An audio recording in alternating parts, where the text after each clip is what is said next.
Thank you po. Thank you po ng marami. Lalo na mama at yung mga walang po sa amin sa event na to. Thank you po sa lahat. Mga love you so much. Papa, I love you. Ilan po?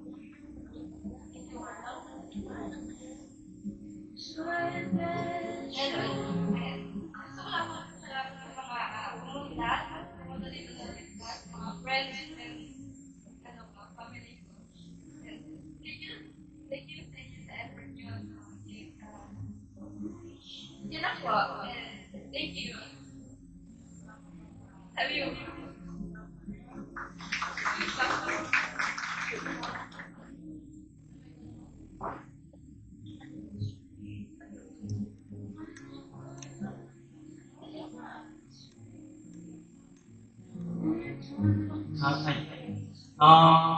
And now we will get the message from their mother, Sheila Micosa. Ngayon na din po yung time para sabihin mo yung nararamdaman mo sa kanila. Ngayon din po para lahat ng mga gusto nyo sabihin, hindi nyo masabi.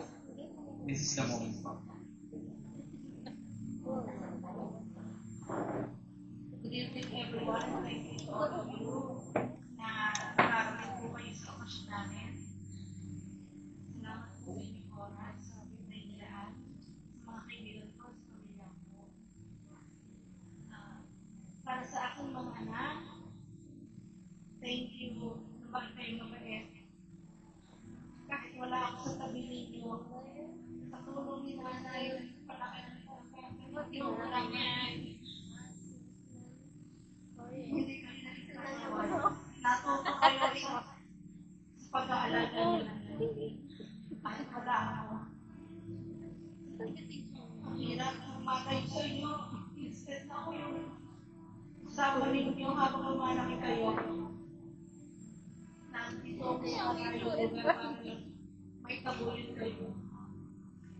Nagpapasalamat ako at bago tayo sa okasyon na pinapangarap ko. Wish ko lang na maging successful kayo sa buhay. Huwag muna kayong mag-boyfriend o mag-aasawa. Ang mahalaga, i-enjoy niyo yung life niyo, magtrabaho kayo, para makuha niyo yung mga gusto niyo sa buhay. Mahal na mahal ko kayo. I love you.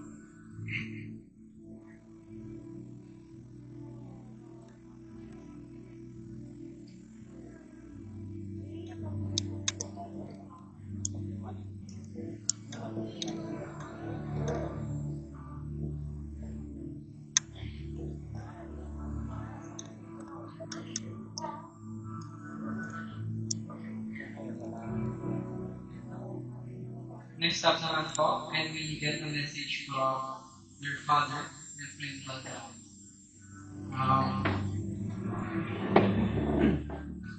This is the moment po para sabihin yung gusto nyo sabihin sa kanila.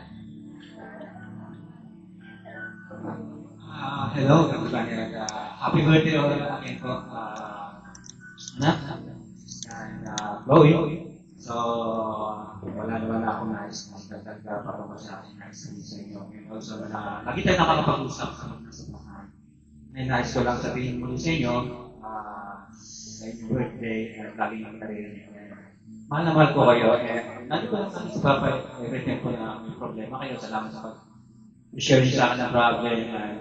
Sa kasiyahan na binibigay nyo kahit si Papa parang wala sa yung medyo moody. No? Salamat sa inyong pagpapasaya, salamat sa inyong pagdamay. Thank you, at kayo narinig ako. Yun lang po, and I love you so much. Ayan po. Maraming salamat po sa mga messages ng magulang na